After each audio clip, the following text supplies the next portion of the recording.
पहेलियों वाली बात सुनते ही राजकुमारी खिलखिलाकर हंस पड़ी और कहा, सोच लो भाई, तुम हार जाओगे। राजा रानी अपने दोनों बच्चों की यह बातें बड़े ही ध्यान से सुन रहे थे और वह भी वहां पर आ गए। वह भी इस खेल का नतीजा जानने के लिए वहीं पर बैठ गए। राजकुमार ने पहली पहेली पूछी, वह कौन सी चीज है जो जितनी बढ़ती है उतनी ही हल्की होती है? राजकुमारी ने तुरंत जवाब दिया, धागा, धागे का गोला।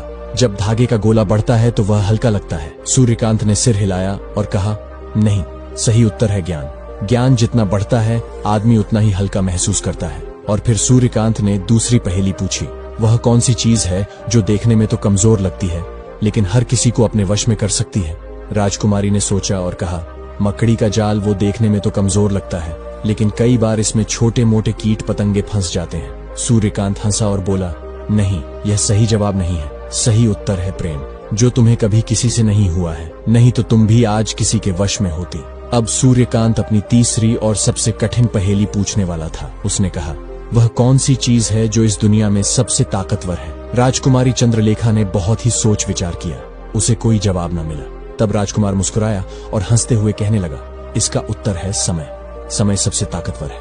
राजकुमारी चौंक गई। उसने पहली बार महसूस किया कि वह अपने भाई से हार चुकी है। राजकुमारी ने पहले तो हाथ पैर पटके लेकिन फिर वह अपनी हार मान गई। राजा और रानी, जो कि यह सब कुछ देख रहे थे, वे भी बहुत ही खुश हुए। उन्होंने अपने बेटे को शाबाशी दी और फिर हंसने लगे। राजकुमार सूर्यकांत ने अपनी बहन से कहा, अब शर्त के मुताबिक तुम्हें मेरी एक बात माननी होगी। चंद्रलेखा ने सिर झुकाकर कहा, कहो भैया, तुम्हारी क्या इच्छा है? मैं मानने को तैयार हूँ। राजकुमार ने कहा, सोच लो, पीछे तो नहीं हटोगी? तभी राजकुमारी चंद्रलेखा बोली, पीछे क्यों हटूंगी? मैं राजकुमारी हूँ, अपने वचन को हमेशा पूरा करती हूँ। तभी राजकुमार सूर्यकांत बोला कि तुम्हें मेरी पसंद के लड़के के साथ विवाह करना होगा। राजकुमारी यह सुनकर चौंक गई लेकिन शर्त के अनुसार तो उसे यह बात माननी ही पड़ी।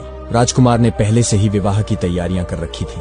राजकुमारी के हामी भरते ही उसने एक भिखारी को राजमहल में बुलवाया। भिखारी के चेहरे पर एक अलग ही तेज था। वह अत्यंत सुंदर था, मानो वह कोई राजकुमार का हो। सूर्यकांत अपनी बहन चंद्रलेखा से बोला, तुम्हें इस भिखारी के साथ विवाह करना होगा। राजकुमारी चंद्रलेखा गुस्से से आग बबूला हो गई और बोली, भाई, ये कैसा मजाक है? एक भिखारी के साथ मेरा विवाह करवा के तुम मेरा अपमान करना चाहते हो? तुमने मुझे धोखा दिया है। वो चिल्लाने लगी। राजा उदयभान और रानी रूपवती ने चंद्रलेखा की एक न सुनी।